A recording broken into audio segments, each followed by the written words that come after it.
আমার নবী ডাকে যারা যাবে গো, আমার আল্লাহ বলেন আমার বন্ধুকে পাওয়ার জন্য যারা ঘর থেকে বাহির হয়, এক কদম সামনে বাড়ে আমার নবীকে খুশি করার জন্য, সে কদমটা যেনই আমার জান্নাতের দিকে আগাইয়া দেয়।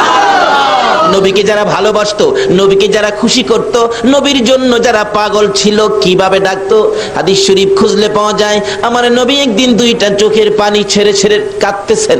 সাহাবীরা জড়ো হয়ে যায়, ইয়া রাসূলুল্লাহ, এইভাবে চোখের পানি ছেড়ে ছেড়ে কেন কাঁদেন, আমরা জানতে চাই। আমার নবী জবাব দেন, সাহাবীরা রে, আমার অতি আদরের একজন সাহাবীকে আমি চিঠি দিয়ে পাঠাইছিলাম এক বাদশার দরবারে, রাস্তার মধ্যে আমার সাহাবীকে ধরে গলাটা কেটে ফেলছে রে, কলিজাটা খুলে ফেলছে, তারপরেও লাশটা গাছের মধ্যে ঝুলাইয়া রাখছে। আমার চিঠি খানি অপমান করেছে, তোরা পারবি নি রে আমার চোখের পানি মুছতে, আমার ওই সাহাবীর রক্তের প্রতিশোধ নিতে পারবে কিনা? সাহাবীরা জড়ো হয়ে যায়। ফুটন্ত কলি যুব সংঘের সদস্যরা, তোমাদের মতো যুবকেরা দৌড়াইয়া বাড়িতে যায়, মার পায়ে সালাম করে যুদ্ধের পোশাকটা পরে তরবারিটা হাতে লইয়া মার কাছে দাঁড়াইয়া দাঁড়াইয়া বিদায় নেয়। মাগো, আমার নবীকে খুশি করার জন্য তরবারি লইয়া ঘর থেকে বাহির হলাম, ভাগ্য যদি ভালো হয় ফিরে আসবো, আর যদি ভাগ্যে ভালো না হয় বিদায় করে দাও, দেখা হবে গো হাসরের ময়দানে। নবীকে খুশি করার জন্য তরবারি হাতে নিয়েছি, যদি ভাগ্য থাকে আসবো, না হয়তো দেখা হবে হাসরের ময়দানে। নবীর সামনে জড়ো হয়ে যায় সকল সাহাবীরা, আমার নবীর চোখের পানিগুলো জর্জর করে পড়তেছে।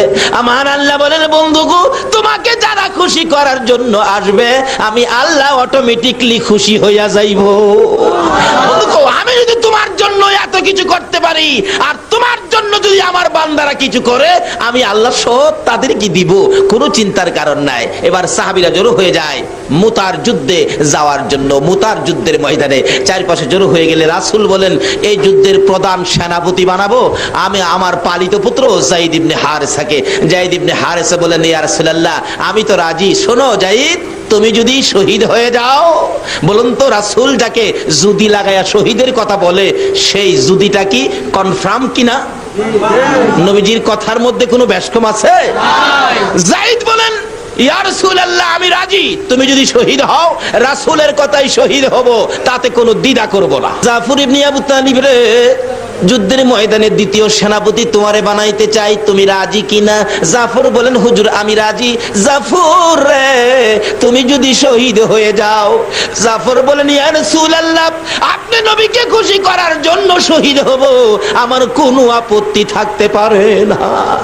আমার রাসূল বলেন, জাফর রে, তোমার আপত্তি থাকতে পারবে না, কিন্তু তোমার যে ছোট্ট ছোট্ট দুইটা ছেলে আছে, ছেলেরা যদি কান্দে আব্বু আব্বু কইয়া, এবার জাফর বলেন, ইয়া রাসূলুল্লাহ, ছেলেরা কাঁদুক, তাতে আমার কোনো আপত্তি নাই, ছেলেরা যেখানে মনে চায় সেখানে যাক, আমি রাসূলের কথা মানতে যাইয়া যুদ্ধের ময়দানে শহীদ হব, জান্নাতের দরজায় যায়া দাঁড়াইব।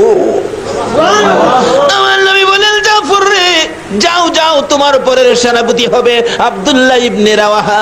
আব্দুল্লাহ ইবনে রাওয়াহার সামনে হাজির, হুজুর আমি তো রাজি, তুমি যদি শহীদ হও, হুজুর আমিও শহীদ হব, তাতে আমি কোনো দ্বিধা করব না, আপনার কথা মানব, আপনাকে ভালোবাসা দিব।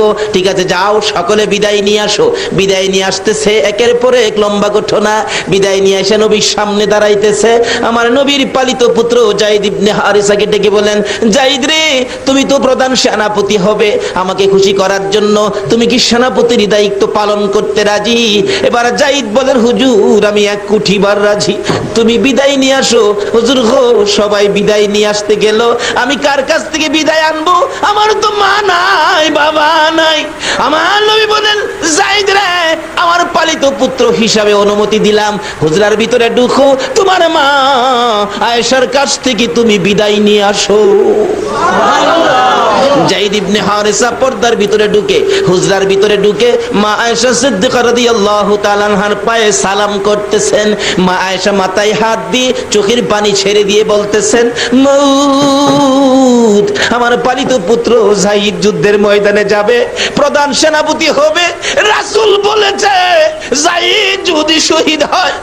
আয়েশা কান্দে, হে মাবুদ, যেই নবীর মুখ থেকে জীবনে কোনোদিন মিথ্যা কথা বলতে শুনি নাই, যেই নবীর কথার মধ্যে বেশ কম দেখি নাই, আমার পালিত পুত্র যায়েদ আজকে শহীদ হবে, আমি মা হইয়া বিদায় দিলাম গো, আমার যায়েদকে তুমি কবুল করো। যায়েদ ইবনে হারেসা মার পায়ে সালাম করে নবীর সামনে হাজির, চোখের পানিগুলো মুছতেছেন। আমার নবী বলেন, যায়েদ রে, বিদায় আনছো? হুজুর বিদায় আনছি। এদিকে আয়, আয় আমার পাশে। আমার নবী নিজে যায়েদের গায়ে যুদ্ধের পোশাক পরাইয়া তরবারিটা হাতে উঠাইয়া দিয়ে বলতেছেন, যায়েদ, প্রধান সেনাপতির দায়িত্ব দিলাম রে আমি রাসূলের হাতে, দেখি কিভাবে প্রধান সেনাপতির দায়িত্ব পালন করবি। উঠো দেখি, ঘোড়ার উপরে উঠো। চট করে লাফ মেরে ঘোড়ার উপরে উঠছেন, তরবারি হাতে নিয়ে বলতেছেন, ইয়া রাসূলুল্লাহ, বলুন তো আপনি খুশি হইবেন নি? জীবন দিতে যায়, জিজ্ঞেস করে আপনি খুশি হবেন নি? আপনারা কি পারবেন এই রাত্রের কিছু সময় দিয়ে আমার রাসূলকে খুশি করতে? কে কে রাজি? হাত তুলে দেখান। মাশাআল্লাহ। নারে তাকবীর, নারে রিসালাত, নারে গাউসিয়া, জশ্নে জুলসে ঈদ মিলাদুন নবী হযরতুল আল্লামা আলহাজ তোফাজ্জল হোসেন সাহেব, উড়ন্ত গোলাপ ক্রীড়া সংগঠন। ছেড়ে দে নৌকা মাঝি, যাব মদিনায়, ছেড়ে দে নৌকা মাঝি, যাব মদিনা। মদিনাতে কান্দে নবী উম্মতের মায়ায়, মদিনাতে কান্দে নবী উম্মতের মায়ায়, ছেড়ে দে নৌকা মাঝি, যাব মদিনায়, ছেড়ে দে নৌকা মাঝি, যাব মদিনা। নবী মদিনাতে আছে শুইয়া, গুনাহগার উম্মতের মায়া, মদিনাতে আছে গুনাহগার উম্মতের মায়া, সেই নবীরই প্রেমে সবাই পাগল হও না, সেই নবীরই প্রেমে সবাই পাগল হও না। ছেড়ে দে নৌকা মাঝি, যাব ছেড়ে দে নৌকা মাঝি, যাব মদিনা। ছেড়ে দে নৌকা মাঝি, যাব মদিনা। সেই নবীর প্রেমে পাগল হইয়া, সাত সমুদ্র পাড়ি দিয়া, নবীর প্রেমে পাগল হইয়া, সাত সমুদ্র পাড়ি দিয়া, নবীর রওজা জিয়ারতে হব রওয়ানা, নবীর রওজা জিয়ারতে হব রওয়ানা, ছেড়ে দে নৌকা মাঝি, যাব মদিনা, ছেড়ে দে নৌকা মাঝি, যাব মদিনা। ভাই সাহেব, কষ্ট হইতাছে আপনাদের? সাহাবীরা জীবন দিত নবীর জন্য, আমরা কি একটা রাত্র দিতে পারবো না? নবী খুশি হবে না বেজার হবে? বলে, হুজুর, আমরা রাতের খবর কি নবী পাইবো? আসল কি নবীজি মদিনায় আছে কিনা বলুন তো? এখন সজাগ না ঘুমো? আপনারা কে কে কি করতেছেন, নবী দেখতেছে কিনা? সমস্ত ঠিকানা CSR আর খতিয়ান সহ আমার নবী দেখে। তাহলে এখন নবী খুশি হবে না বেজার হবে? আল্লাহ বলবেন, বন্ধু গো, এরা কি তোমার পাগল? আমার রাসূল রওজা পাক থেকে এখন আর বসে না, শোয়া না, এখন বসে গেছে। আল্লাহ বলেন, আমার বন্ধু রওজারে পর্দাগুলো উঠাইয়া দাও। রাসূল এখন বাংলাদেশের দিকে তাকিয়ে আছে। এই ফুটন্ত কলি সোনার ছেলেদের আয়োজনের এই মাহফিলের দিকে তাকিয়ে রাসূল দুইটা হাত বাড়ায় ডাকতেছে, প্রভু গো, আমার এই পাগলদেরকে কি তুমি মাপ দিবা না? আমার আল্লাহ বলতেছেন, বন্ধু গো, যাদের জন্য তুমি মাপ চাও, এটা কি আমি ফিরাইতে পারি? যাও, তোমার চাওয়া মাফ আমি কবুল করে নিলাম। জোরে জোরে কোন সুবহানাল্লাহ। এই মাপ রাসূল যদি আমাদের জন্য আল্লাহর দরবারে দরখাস্ত করে মাপের জন্য, আল্লাহ মাফ করে দিবে। এই মাপ পাইছি কিনা এটাও তো বোঝা দরকার। ভাই সাহেব, মিথ্যা কথা কইেন না। মাপ পায়া থাকলে মনটা শান্তি লাগবে, ভালো লাগবে, বসে থাকতে ইচ্ছা করবে। এখন কি আপনাদের অশান্তি লাগে নাকি শান্তি লাগে? বসে থাকতে ইচ্ছা হয় না? বাসায় যাইবেন গা? আচ্ছা, কে কে বাসায় যাইবেন গা একটু হাত তুলে দেখান। কবি বলেন, ইয়ে হাম সব মুসাফির হ্যাঁ वही आखिर ठिकाना कोई आगे रोआना है कोई पीछे रोआना। আমরা যেখানে আছি যেই যত মজবুত করে বিল্ডিং বানান না কেন, আল্লাহ বলে এটা মুসাফির খানা বানাইতেছো তুমি, তুমি কতদিন থাকবে, তোমার পরের হেরা আইতেছে। বলে হুজুর কোন কি বাস্তবে নিবেন, আসেন। যাদের 4 বছরের বাচ্চা আছে, 3.5 বছর 4.5 বছরের বাচ্চা আছে, আজকে রাত্রে ঘুমের থেকে উঠাইয়া 5 তলা বিল্ডিং করছেন তো, ঘুম থেকে উঠাইয়া ডাইকা টাইনা কুলে উঠাইয়া বলবেন আব্বু বলো তো এই বিল্ডিংটা কার। দেখবেন বাচ্চাটা আপনার কুলে থেকে বলবে বিল্ডিং আমার। বলো তো এই সেগুন কাঠের বক্স খাট এটা কার। দেখবেন বাচ্চা বলবে আমার। আপনি বললেন হ্যাঁ বেটা আমার রোজগারের পয়সা দিয়ে বানাইলাম বিল্ডিং, খাট পালং ফার্নিচার, তোর হইলো কিভাবে। বাচ্চা দেখবেন আপনার কুলে থেকেই বলবে ও আমার দি। এটা প্রমাণ করেন। আল্লাহ বলেন এখনই তোর বাচ্চা তোর কুলে থেকে কয় তুই যেটা বানাইছস এইটা বলে হ্যাঁ। ये हम सब मुसाफिर हैं वही आखिर ठिकाना कोई आगे रवाना है कोई पीछे रवाना। আমরা যেখানে আছি এটা হলো একটা স্টেশনের প্ল্যাটফর্মের মতো, বাস স্ট্যান্ডের যাত্রী ছাউনির মতো। যে যা বানাইতেছেন এটা যাত্রী ছাউনি। যার যার গাড়ি যেদিন আসবে সব রেখে শুধু শুধু খালি খালি রওনা হয়ে যাবেন, কিচ্ছুই সাথে নিতে পারবেন না। শুধু নেওয়ার মতো 2টা জিনিস আছে, একটা আছে আমার আল্লাহ আর একটা থাকবে আমার রাসূল। জোরে জোরে কোন সুবহানাল্লাহ।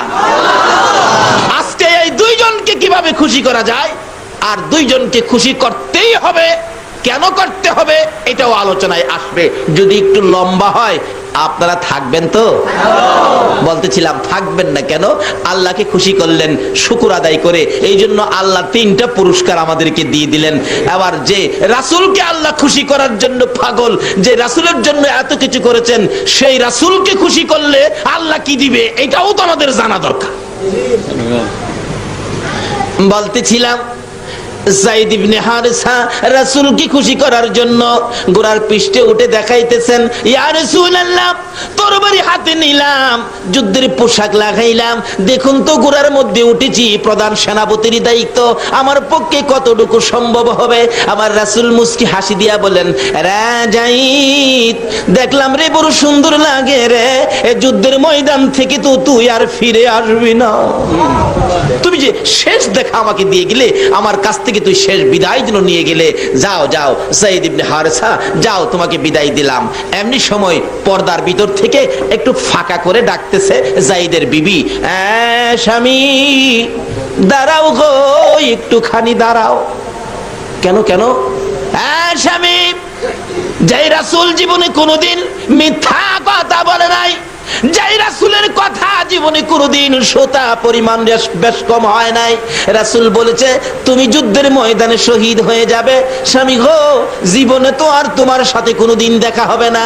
স্বামী আমি বিবি হইয়া অনুরোধ করি, তোমার কাছে আবদার করি, তুমি গোরাত থেকে নাইমা একটু পর্দার ভিতরে আসো, আমি বিবি তোমাকে জীবনের শেষ দেখা দেই। একটা চিৎকার মারছে যায়েদ ইবনে হারেসা, হ্যাঁ নিষ্ঠুর বিবি তুমি কি জানো না রাসূলকে খুশি করার জন্য ঘোড়ার পৃষ্ঠে উঠেছি, রাসূলকে দেখাইয়া দিয়েছি। হ্যাঁ বিবি, যেই জায়গার মধ্যে যুদ্ধে যাওয়ার পরিবেশে আমার রাসূল দেখেছে, রাসূলের ইচ্ছাই ঘোড়ার পৃষ্ঠে উঠেছি, আর কারো ডাকে আমি ঘোড়ার থেকে নামতে পারি না। ফুটন্ত খুলি যুব সংঘের উদ্যোগে যেই মাহফিলে আপনারা বসে আছেন, দেখুন নবীর কত ভালোবাসতো যুবকেরা। যায়েদ ইবনে হারেসা বলেন, রাসূলের নির্দেশে ঘোড়ার উপরে উঠেছি, রাসূলকে খুশি করার জন্য যুদ্ধের পোশাক গায়ে দিয়েছি। বিবি গো নবীজির কথা ছাড়া কারো কথায় এই ঘোড়ার পিঠ থেকে নিচে নামবো না। তাহলে বোঝা গেল বিবির চাইতেও রাসূলের ভালোবাসা বেশি না কম? এখন আমরা দোকানের ভালোবাসা ছাড়তে পারলাম না, বাড়ির ভালোবাসা ছাড়তে পারলাম না, নবীর ভালোবাসার জন্য পারলাম না আজকে বৃষ্টির মধ্যে মাহফিলে শরীক হইতে। আজকের মাহফিলে শরীক হওয়াটার বাস্তব প্রমাণ হবে আমরা নবীকে ভালোবাসি।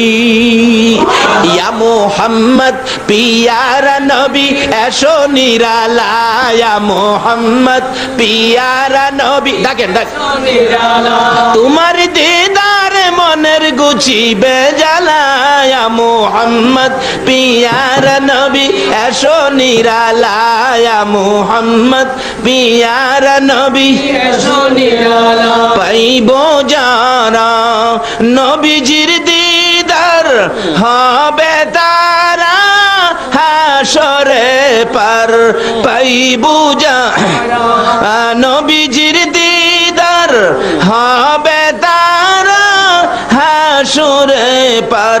দয়া করে দেখা দিয়ে দূর কর জ্বালা, হায়রে দয়া করে দূর কর জ্বালা, ইয়া মুহাম্মদ পিয়ারা নবী এসো নিরালা, ইয়া মুহাম্মদ পিয়ারা নবী এসো নিরালা। আসুন কিভাবে নবীর দেখা নিরালা হবে এই রাস্তাগুলি খুঁজে বের করবো আজকে, আল্লাহ যদি তৌফিক দেন। সকলে বলুন আমিন।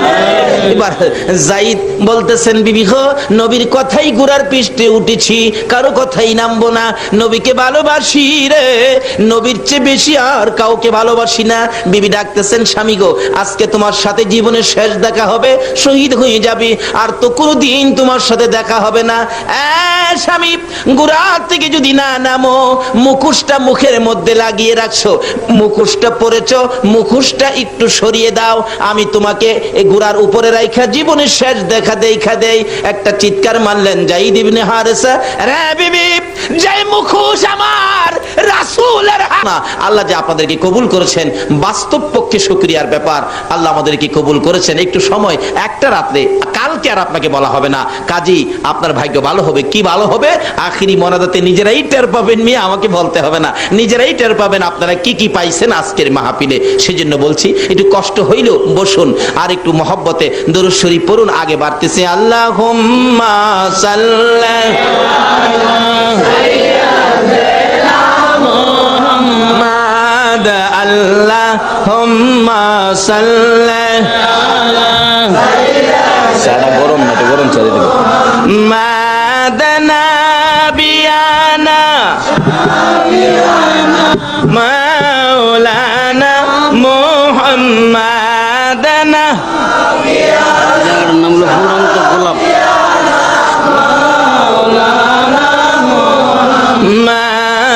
আল্লাহুম্মা সাল্লি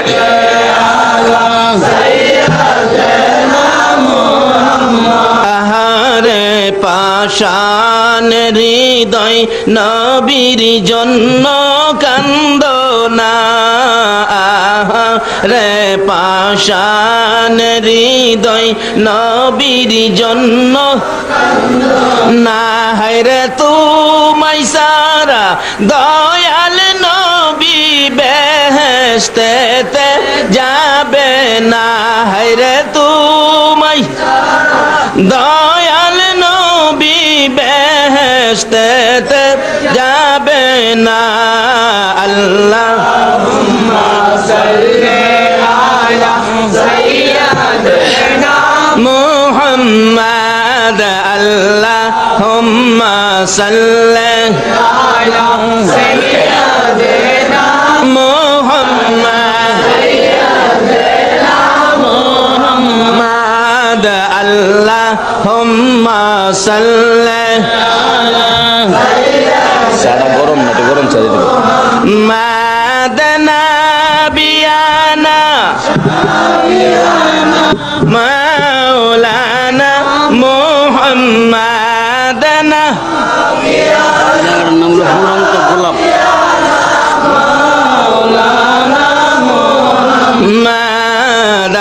আল্লাহুম্মা সাল্লি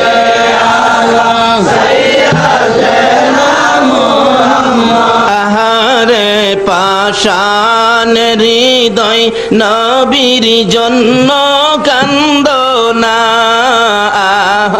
রে পাষাণ হৃদয় নবীর জন্য না হায়রে তুমাই সারা দয়াল নবী বেহেশতেতে যাবে না হায়রে তুমাই দয়াল নবী বেহেশতেতে যাবে না আল্লাহ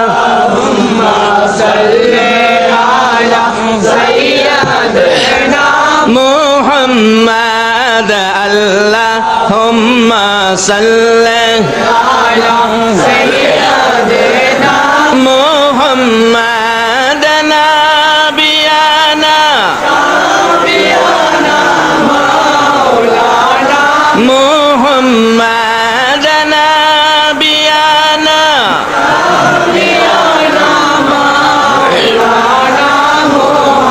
বালাগাল উলা বিকামালিহি কাশাফা